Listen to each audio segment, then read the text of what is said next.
What is up, you guys? It is summer here in Las Vegas. It's Randy Hatada representing Xpand Realty, bringing you your Las Vegas housing update.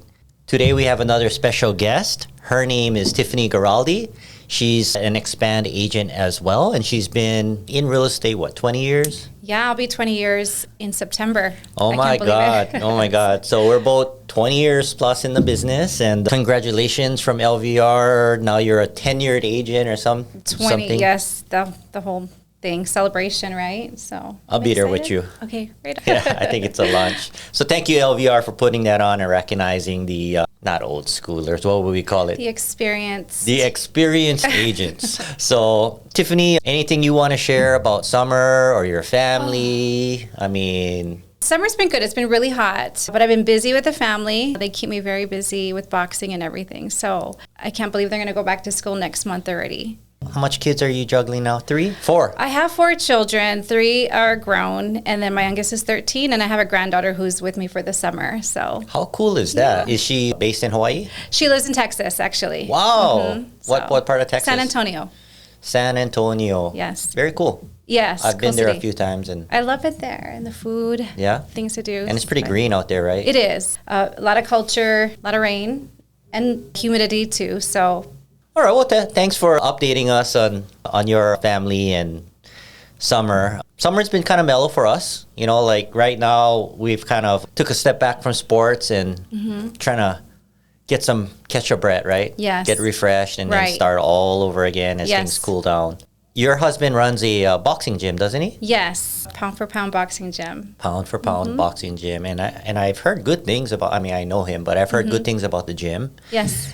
Very cool. And your kids, the twins, and now Santana is a prodigy of that, right? Yes. They're doing really well as well. They are. I'm so proud of them. They work so hard.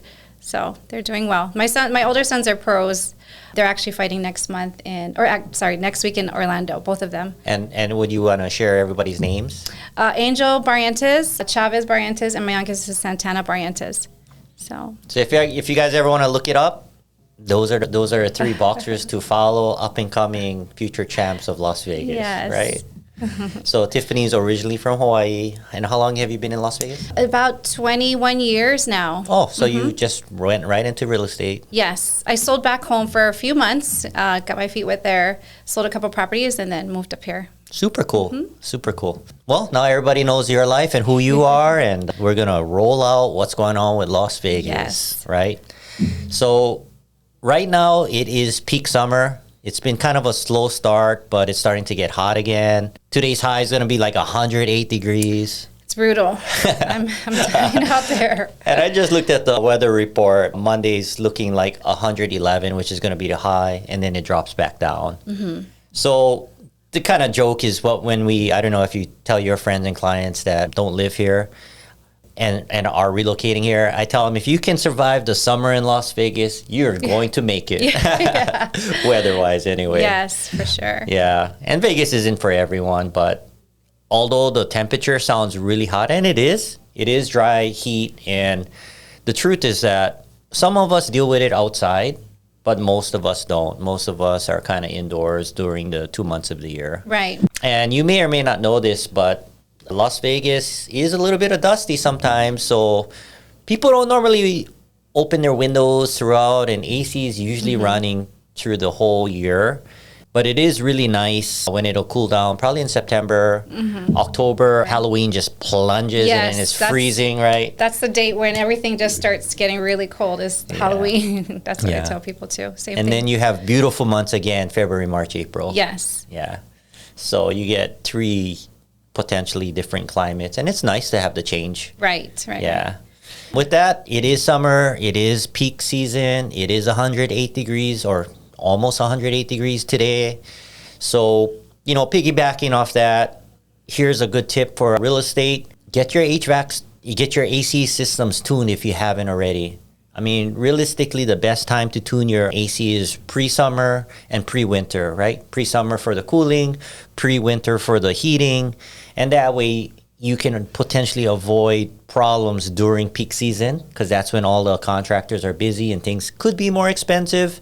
And then on top of that, you probably save on your energy bill and efficiency by Right. just keeping it tuned, just like a car, you know. And I think a lot of people forget to tune up their ACs or clean them, and thus they don't run as efficiently as they're made to be. So that's a Right. great tip, right? Yes, absolutely. Another good tip, piggybacking off that, is that you should be changing your air conditioning filters quarterly, if not monthly. During the summer, I would say monthly because one, it'll help your HVAC equipment run more efficiently and properly. And it'll also help with your AC bill because what happens is as your filters get clogged up, more and more the machine struggles and works harder, thus it pulls more energy. So just by keeping up with that is great on top of the air purity and all that good Right. stuff. And here's a fun fact. A lot of the air conditioning contractors advise us to not use the top rated air conditioning filters. In fact, they're saying use the cheap ones and keep on rotating them. Right. And the rationale behind that is the more restrictive, the harder the machine works, thus the higher your energy bill. So same concept, but just a little note. Do you do that? Yeah, buy the cheaper ones, just like you said, and just change them out monthly. Yeah, a lot of people buy the hyperallergenic Right. ones and all that. And they do work, don't get me wrong, but Right. your machine does work harder. Right. And I think a lot of people don't know this fact, but the intake for the AC is actually inside the house. So the air it's intaking is actually most likely from your living room or bedroom or whatever it is. So, you know, having all those heavy duty filters, yes, it'll clean out the air to a certain extent, but it is the interior, not the exterior Right, air. right. Yeah. Another quick tip is you need to adjust your landscaping timers if you haven't. And most of Las Vegas, our landscaping is run by an auto drip system. Yes. And we do have regulations that we're supposed to follow. So if you didn't change it to summer watering schedule, make sure you do so because we need to conserve water here in Las Vegas, right? And water in the evening because, well, that's what I do because in the daytime, obviously it's too hot. You're going to kill your grass. So just make And sure. it'll evaporate in seconds. Right, right. So, This is true. Speaking of the sun and the heat, that brings up another topic that I want to bring up. That is solar, purchase solar. So what I've learned is that based on the new bills that are looking to be passed or put into action, the federal tax credit for owned solar is going away by the end of the year. And that's 30% tax credit. So what that means is that if you're thinking about installing own solar or purchase solar, you have to do it and it has to be installed and operating by the end of the year. If not, you don't get the 30% Right. federal tax credit. So if you're thinking about it, go seek your solar rep and get started. And if you need a rep, we're happy to refer you a couple good ones. and definitely find somebody that you can trust because there's a lot of not good companies out there. So that's really important too. Yeah, not everyone is trustworthy, and so that's And that's a a great huge tip. purchase too. So you want to make sure It you- is a huge yeah. purchase, and there's a million different ways to purchase and brands and efficiencies, and I've just heard all the horror stories. So, good point. Pick your solar rep very carefully, and again, if you need a rep, we can send you a couple good referrals. Yeah. Another huge topic going on right now is insurance, homeowners insurance. We just spoke about this in our agents meeting yesterday, right, Tiffany? And homeowners insurance has been, I'm sure you know it's been increasing, but the topic that I want to bring up is putting in claims. And the reason behind it is that, first of all, insurance companies are pulling out of the market, and there's only so much left in the market. So maybe you've experienced this where your carrier is exiting the industry for homeowners insurance and you have to rebind with a new company. That's been pretty common. But what I'm talking about next is claims. And so anytime you have an insurance claim, they take inventory on that claim, and it usually goes on your clue report. And after you do the claim, a lot of carriers don't want to renew your policy because you just put in a claim and it costs them a lot of money. Is the long story short. Got to understand, insurance companies are businesses as well, and they, obviously they're trying to stay profitable. And so after Lahaina fires in Maui, after the California fires, those were both devastating hits to the insurance industry. So with all that going on amongst all the other issues, a lot of them have exited the industry. So just be careful. And before you put in a claim, whether it's a flood or whatever it is, if it's not major, I would highly consider doing the math before you put in that claim. Because even if they don't honor the claim or you cancel the claim itself, it's still in the books as you filed a flood report or something. And most of your deductibles are probably going to average about $1,000, which means that's how much you got to come out of pocket, and they usually cover the rest of it to a certain extent.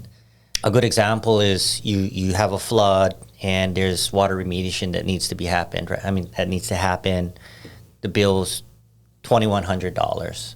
Your deductible is $1,000. If you can afford that additional $1,100, it's probably not worth it to put the claim in, because premiums will rise and over time you'll pay it back, and then they may drop you and it may be very hard for you to find a new carrier, and when you find that new carrier, it'll be more expensive as well. So it hits you in every way. Insurance is there for that reason, but again, you kind of want to really screen for, is it worth it? Is this major? Can I afford the repair? Because the consequence is exactly what we just talked about. And that's kind of an industry trend going on. That just happened to me, actually. I have a client. Really? Yeah, investor client. So she owns a lot of property here, and I don't know why her deductible was so high, but it was somewhere in the range of like $4,000 or $5,000. So the repair was less than that. So we ended up obviously not filing the claim, but her deductible was really high. So it wouldn't have made sense for her to go that way, and then it would have cost her more. So to my understanding, thank you for sharing, the claims follow both the property and the owner in different ways. So just be careful with that, because on our property management arm, we have an owner with multiple properties, and because it's all under his name, even though they're different properties, it all goes to his name, and the insurance carrier is saying, we don't want to renew your portfolio because you have so much claims. And it stays on the property as well. I think the clue report follows the... See, I'm not the insurance. We need to find out. I feel like it does follow the property as well, too. It does follow the property as well, because in our last episode with our insurance expert, he was saying that like there's communities where they no longer want to insure because they have too much owners within that community on their company's policy. Thus, if there's something that happens within the community, it's basically risk mitigation for insurance companies. They don't want to have too much density in one community, so they do follow it.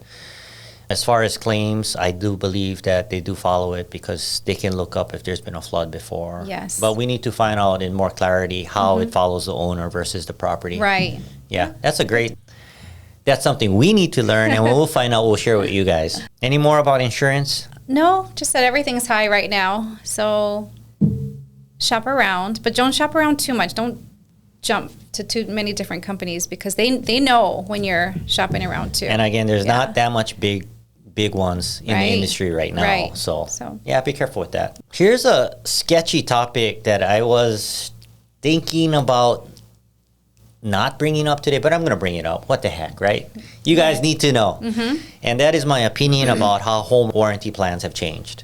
Yes. And so agents, when you get buyer representation, in many cases, your buyer's agent will help negotiate the seller to pay for your homeowner's insurance policy, homeowner's plan, which usually lasts about 1 year. And because the seller paid for it, everyone's grateful for that plan. Now, it's a kind of double-edged sword, because most people buy those specific plans, which range between $500 to $800, to hedge against the big repairs. Not so much the small repairs, because the service fee alone has been increased from, on average, $75 to $110. Yes. Yeah, so it's been a massive increase in just a service call. But you're not getting it for those little mini items, because it's more efficient for you to just fix those items.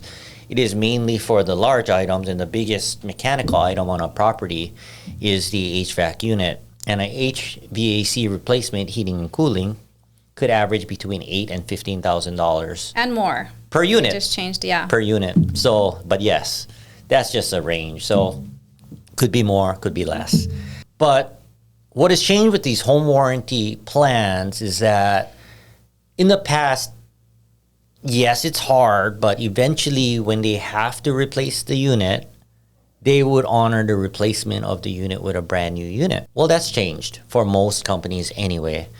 And most of the companies now, after doing the updated research, are averaging about $1,500. And if you're on a premium plan, $2,500 credit to your brand new AC. So you really got to do the math, what's worth it for you. And again, if the seller paid for it, that's another thing because it's someone else's expense. But if it's your expense upon getting a plan or renewing, that's something to really think about. The second part is, the type of service levels and the timing of servicers coming to fulfill your needs, right? And that's kind of an issue because there's, in many cases, a major lag there. So just be careful with that. So this is not advice. These are just tips for you guys to really think about if you have plans or you're planning to purchase a property.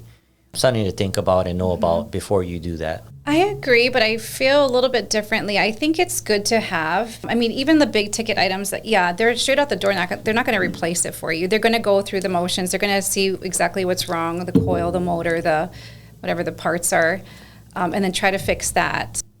But I still feel like at the end of the day, it's good to have because they're going to fix those parts and hopefully it'll work. I mean, once they can't figure it out, like you said, they're going to give you a credit towards a certain amount, whether that be $2,500 or whatever. That's still something towards it, right? But they're going to try to fix it prior to replacing it. They're going to continue trying to fix it until they can. I mean, that's the thing too. Like my mom, she has a pool. So the pumps and the motors and all that stuff, it's very costly. So they do come out. She regularly has to get things fixed. But to replace such a big ticket item, which might cost thousands, so like for her to, spend the $100 versus a couple grand out the door, then she'd rather go that route. Gives you a little peace of mind. Yeah, So, and then that's the same thing with like the roofs and stuff. I always recommend my clients get the roof. Not that we have a lot of rain, but you just never know when you might have a roof leak or something. So, $100 service fee versus getting, removing and replacing and all that stuff. And the other thing too that I found out is that if you don't go with the home warranty company and you do go with a regular AC person or whatever, you're paying like retail price. So it is going to cost you more to repair those items. So I don't know. It's just kind of like opinion based. I think it's peace of mind.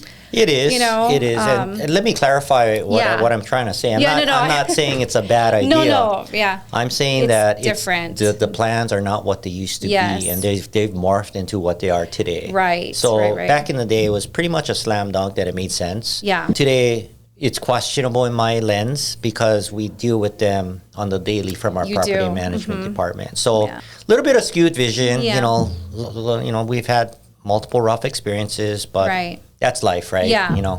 And there's good and bads about everything. Good and bad, Thank you for the different perspective. I don't know if that, I know in my experience, it's been more of a good thing than a bad thing. So that's good. Yeah. That's good. Yeah. You're one of the people who took that approach, and I like the perspective. Like, tell it like it is, Tiffany. Well, and that's the thing too. We have good reps. So when I know that things aren't happening, I'm on the phone calling them like, you know what, you guys need to deal with this, fix it, make it right. So I mean, you pay for it. SOS. Yeah. SOS. So yeah. Yeah. If you get it through an agent, then there is a rep that services the agent. But I don't think consumers can go direct and get that same rep. It's a different. That's correct. It's a different way to do it. Right. All right. And through your agent, you get a better deal and you get more coverage, by the way, versus you getting the home warranty just on your own outside. So I don't know. That's just my take on it. I think it's just good to have just in case, I still have them on one of our units, but again, it's opinion based, and it's good to stay educated. Do the math if it makes sense, right? Yeah. So, thank you for sharing. You're welcome. All right, well, let's jump into the numbers. Why probably everyone is here, right? Yes. With open ears. Yes, let's get the data. Let's get the data.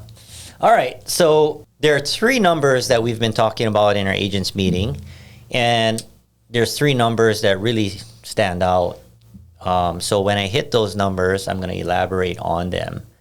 And there were some surprises this month that was kind of unexpected. And we'll tell you why. So we're going to talk about June numbers. Right now it's July, so we're going to talk about what happened in June.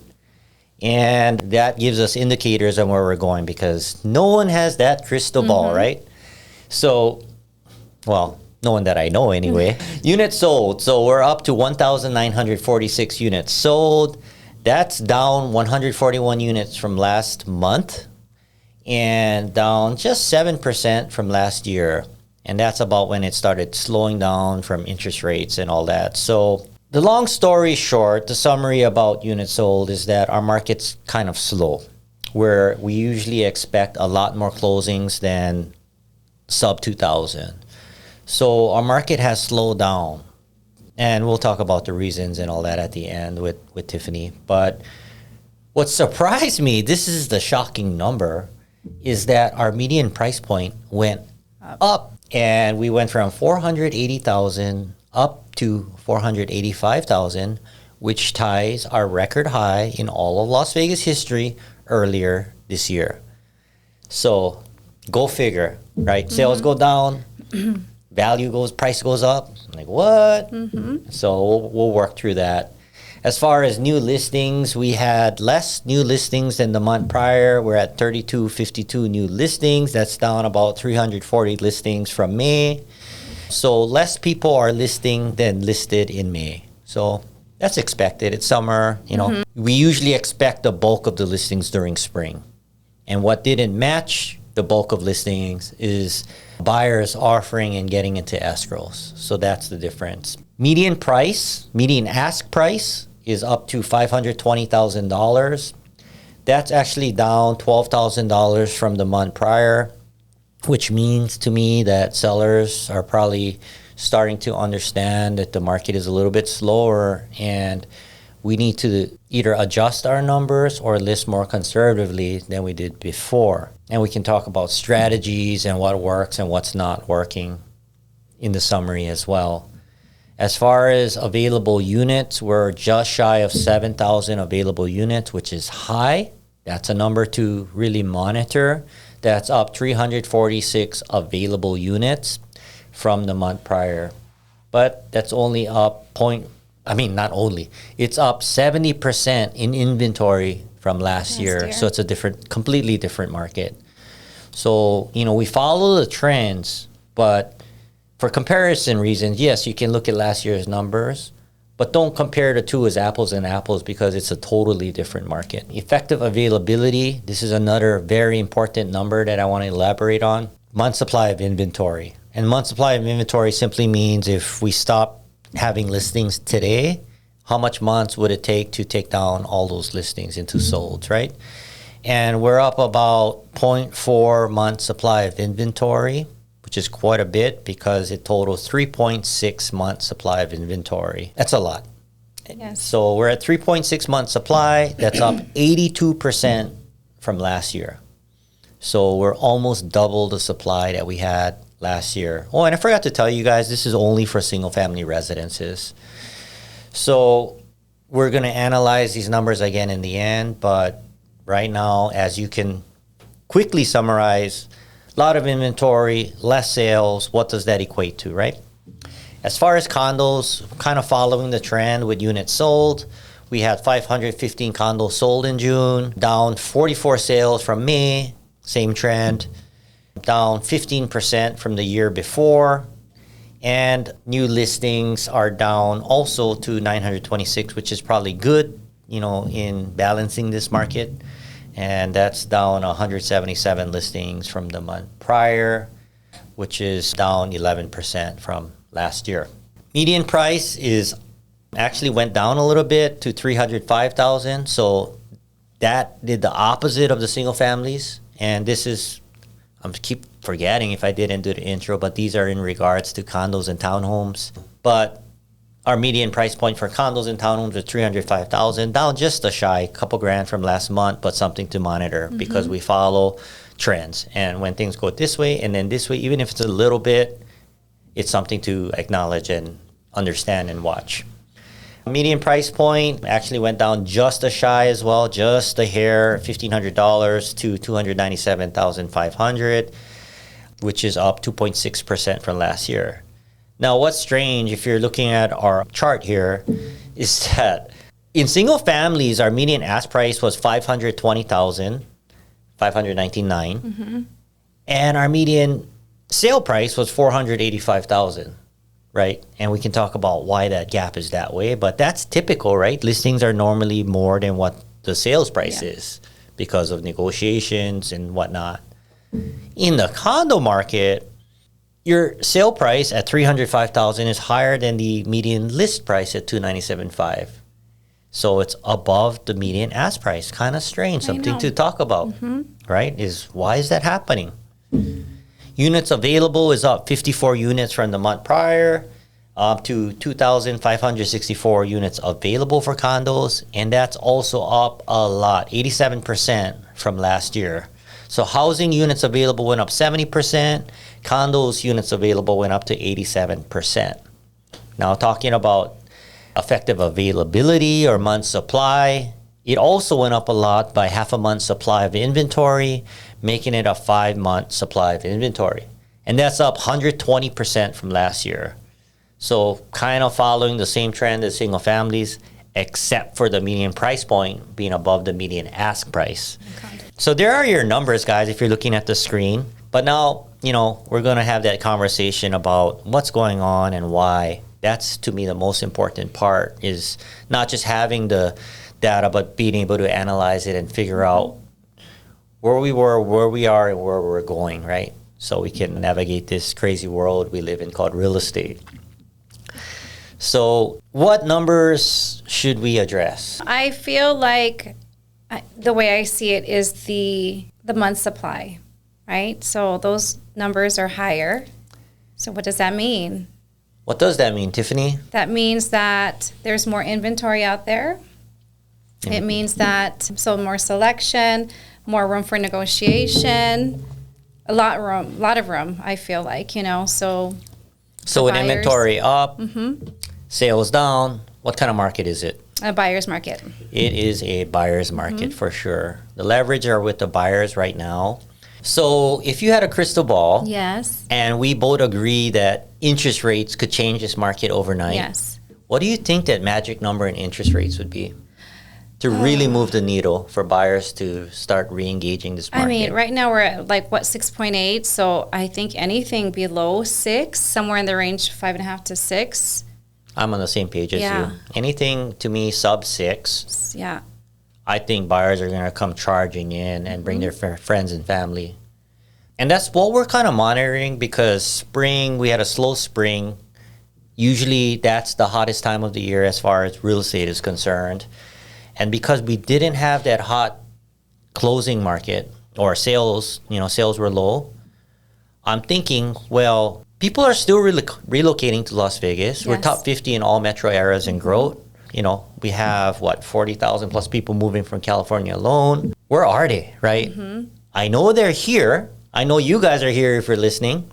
And to me, you got to be in temporary housing if you're in the buying market, right? And so you either have to decide whether you're going to rent or you're going to buy, because right now you're probably in a hotel, in an Airbnb, short-term rental. Family. And that might be getting old quick. Right.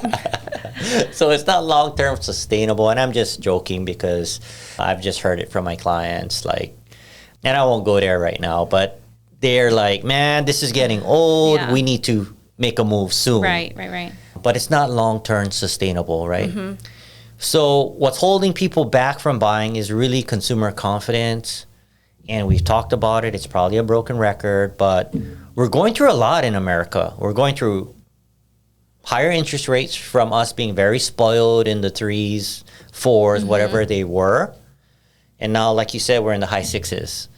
That's still a pretty decent rate, but again, coming from that, we're very skewed in what a good interest rate is, right? If you came from the 90s, that would be a great rate, right? So Interest rates is a huge factor. Another factor is all this geopolitical stuff that we keep talking about. And then, what's going on in Iran, what's going on with these new bills, what's going on with the tariffs. I mean, there's a lot of things going on in our geopolitical environment influencing buyer confidence. And it's also influencing travel and vacations to Las Vegas. And I know our strips, the casinos they're having a hard time right now. Yes. Yeah? Have you been to the Strip lately? Not lately, but I keep hearing that. So I hear it's a little bit more quiet out there. And Yeah, I just went a couple times, and just so you guys know, most of us locals don't go to the Strip that often. It's not what people probably think. Because we're from Hawaii, we joke and we refer to it like Waikiki. Well, when's the last time you've been to Waikiki, right? And so here in Las Vegas, we just don't visit the Strip. Well, on average, most of us don't visit the Strip that often. And maybe if we want entertainment, we want to get a good eat, or we have friends and family in town. All good reasons.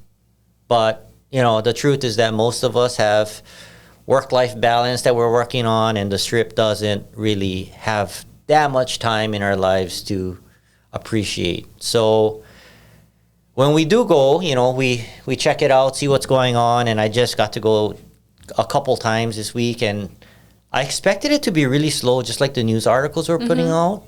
But it was extremely busy. Oh, was it? Yeah, it was. And I went to one was at Mandalay, but it's kind of skewed because the Weeknd was playing a concert that weekend. Oh, okay. That was last weekend. So everyone was at Mandalay because that's where you park to get to Allegiant, if Allegiant's full, right? Oh, okay. So that casino was just jam-packed. Then I went to, a couple days ago, back to Mandalay. We went to go to Swingers. Oh, okay. Which is actually not probably what you're thinking. It's a golf club. It's a golf fun center. Yeah, it's a putting golf adults. center for adults. Except they open it up to kids for this summer up until 5 p.m. Nice. A pretty cool experience. Very different. We had a good time. Had a few beers. Competed with my buddy and had to show him what's up. Yeah. No, we tied actually. So, but we had a good time, and that's why we went to Mandalay Bay. Mm-hmm. Then we went to the Venetian. I went to the Venetian, and the Venetian was pretty busy. I expected it to be slow, just like the articles read, but maybe it was a weekend, so it was really busy. But could it be busier? Yes, absolutely. Was it busy? It was pretty busy.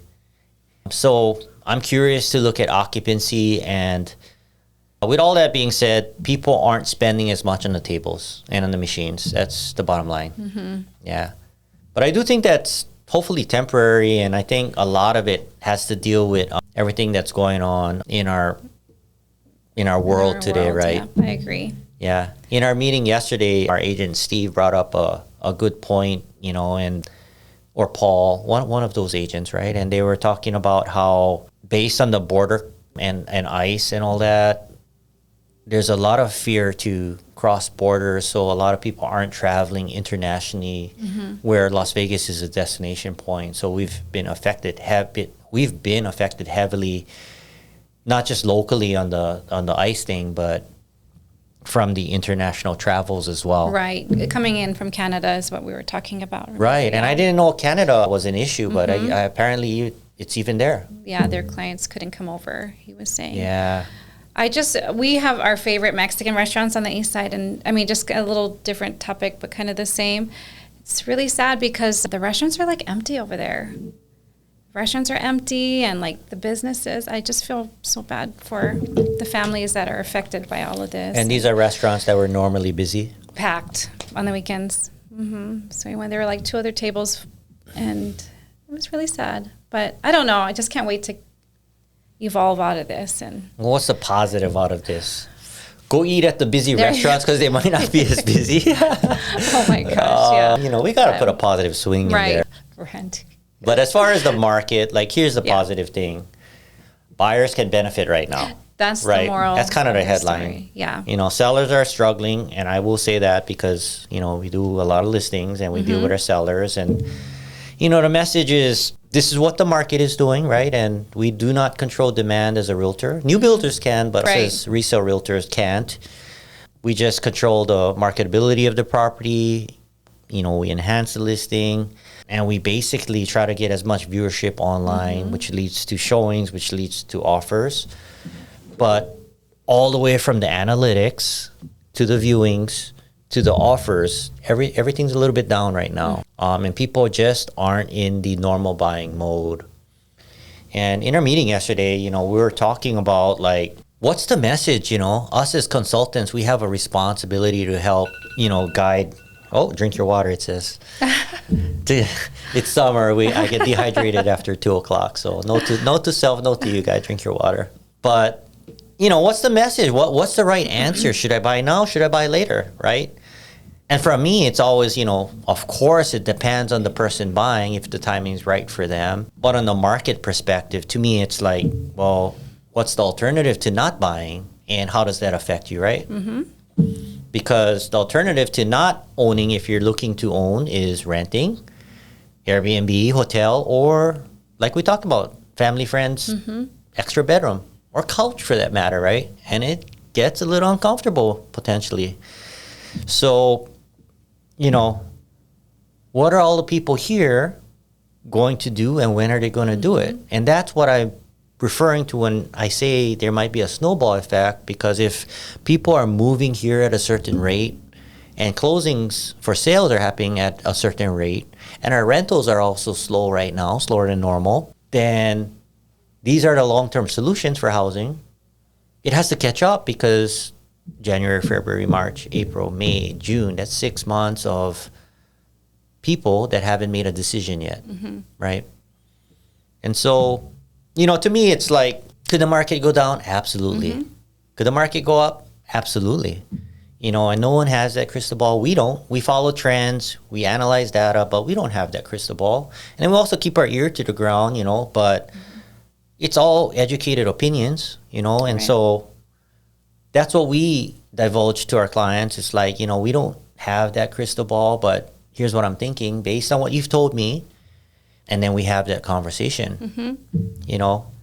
A lot of people who think the market's going to adjust down, then eventually defer to renting, and it's usually 1-year leases. I would say that's a good solution. And if it's long-term for you because of whatever reason, great. If it's a short-term solution, I would say really during that lease, consider when's the timing, because if you wait till the end of the lease, it's too late, right? Now you got to renew because you're going to be in between properties by the time you find something and then go through a 30-day closing. So most of our tenant friends, we're telling them, like, if your goal is to get into homeownership and you're already in a lease and don't want to break it, you got to start shopping at least halfway through at 6 months. Right. Get prepared for it. I always tell my clients that too. Yeah. Maybe, depends on the client, right? And their situation. You kind of know, what their story is. So if they need longer time to prepare. Right. And that could be many things. Yeah. You could be having to prepare emotionally. You might have to prepare with your family blessing. You might have to prepare with your credit, your down payment. And for us, we just try to help navigate them to that dream of homeownership if they're not there yet, and if that's what they want, right? And if they want us to be accountability partners, sometimes that's what we are. Hey, are you putting that money away? Just like you talked about, hey, why'd you buy that car? Oh, yeah, definitely takes guidance. Or maybe you shouldn't buy the car before it happens. Oh, yeah, 100%. Wait till after you close, buy that car. No, I was going to say I have a client, same situation. So sold their condo in Hawaii, and that actually went pretty quick because it was an affordable condo. They moved up here, staying with family 2 months, and they're like, we're so done. So, what's going to happen with the market? We don't know, but I did my best to get them the best property. We were able to, come in and pretty low actually, because the sellers were very motivated they didn't even live in the house. They're in California. So it all worked out in the end, but they were ready to get off of the family's couch. And we can't justify that with numbers. That is like a personal situation. And to me, that situation says, let's go find something else, whether it's a rental or purchase. Yes. And they're so happy. Oh, they did purchase? They purchased. We just closed last week. Oh, I'm sorry. My active listening wasn't participating. Yeah, so they closed last week. Oh, congratulations. Thank you. Good for them. Thank Thank you. Yeah, guys, there's a lot of deals going on right now, you know. There are. Can the market dip? Yeah, it could. I think one of the messages is just mind framing for buyers. And it's really a lot of buyers who are thinking that the market's going to dip are only thinking that the market's going to dip, but they're not all looking at the consequence. What if it goes up? What's the consequence then? Right? And I think by weighing out both, then you can make a little bit better educated decision based on today and where you're going to go in the future. Because my message to the agents yesterday was like, buyers don't know this, but buyers in the market right now who are undecided are gambling. And they're either gambling that the market's going to go up or the market's going to go down. The sure thing is if the buyers, because it's a buyer's market, yes, numbers are high right now, but it's a sure thing if you can afford the mortgage comfortably, right? And, you know, and you're good with what's out there as far as price and product and value. The sure thing is that you can most likely negotiate a good deal and value for you based on today's market. So that's the sure thing, right? If you wait, that's where it becomes question marks. And if you wait, if the market goes down, great for you. But what are you doing in the meantime? Are you renting, or are you in a comfortable situation? Or are you paying X amount in short-term stay, all these things? And then when you add it up over a long period of time, that's what we're looking at, right? And then if the market goes up, which most people aren't planning for, then how does that affect me? And will it go down again if it goes up? I don't know, you know? Just like we talked about, if interest rates hit sub 6, that'll change your market overnight, and I think we'll skyrocket in price. Right. Right? And who knows when the next time it comes down, if it comes down again, because it may or may not take a while. As far as our advisors, they're telling us they don't expect interest rates to move too much throughout this year. This year. So at least there's that understanding that we're not waiting on interest rates anymore. We're not waiting for it to dip. We're not waiting for it to skyrocket, because they're saying it's going to be pretty stable, and that's what to expect for 2025. So that pressure is kind of relieved. It's more the pressure on pricing. Right? And that could change as well pretty quickly. And the sad thing is that, like, and I've seen this happen over and over and over. The nice thing about real estate is that over time it goes up. Right. You know, so it's a long-term thing. It's not just... It moves with inflation. It, you know, it appreciates in most places, long-term, of course. But it always goes up. And so the longer you wait may be a good or bad thing, but you're also potentially risking opportunity costs of it going up. Right. And if it goes up and you're on a budget, now you probably have to make some sacrifices on what you were planning to buy for the same price, because now you're giving up square footage, location, product, whatever it is. And you may get pushed out on the market if that what you're looking for does not fit the budget anymore. That's the risk, right? And so let's weigh out the two risks. One way, there's a savings, right? Depending that you can afford to buy something today, right? Comfortably afford something today. The risk is the consequence is if the market goes down, you get a better deal. If it goes the other way, you're going to have to pay more, or you could get priced out. And of course, if you get priced out, that's the more devastating of the two, because I've seen so much people that are capped out at X amount. And we just talked about the median price being $485, that I've seen a lot of buyers just not ever be able to afford again because they waited and took that risk. And I don't blame anybody for taking, that approach, because it's scary. But again, the consequence for them are devastating, because they may never be able to purchase in Las Vegas centrally again. Right. Depending on what year it was, right? Because if you've been watching Vegas for the past 10 years, it's only been going up. So it'll be interesting to see what happens. Very interesting. In the near future. Yeah. A lot of people are on the street saying correction or a dip. A lot of people are saying none. these trends that we just talked about number wise confuse the heck out of all of us, right? Because sales went down, pricing went up. Right. But let me explain that number so that we don't get too winded. So how does it happen if sales went down but price went up? And I think twofold.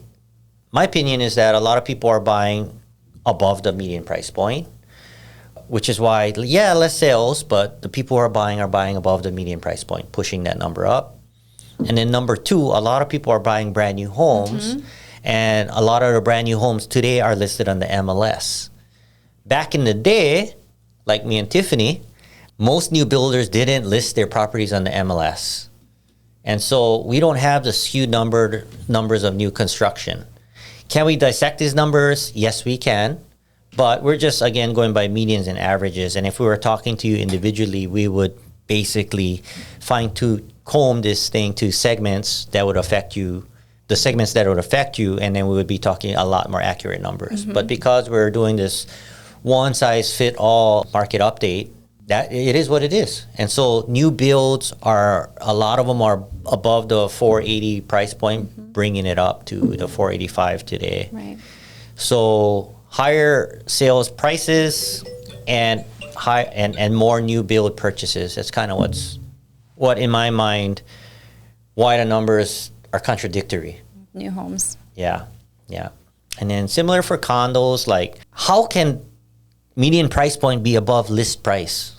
And I think it's because the ones that are being sold are the more upgraded, modern remodels, newer, pushing the number above the list price. Yeah, kind of strange though. And you know it as a trend, right? What's selling today, right? Well, I do know that although new home sales are down a little bit, there's some really good deals out there. There are. So new homes are selling. To me, I've seen a lot of modern remodel selling. Yes.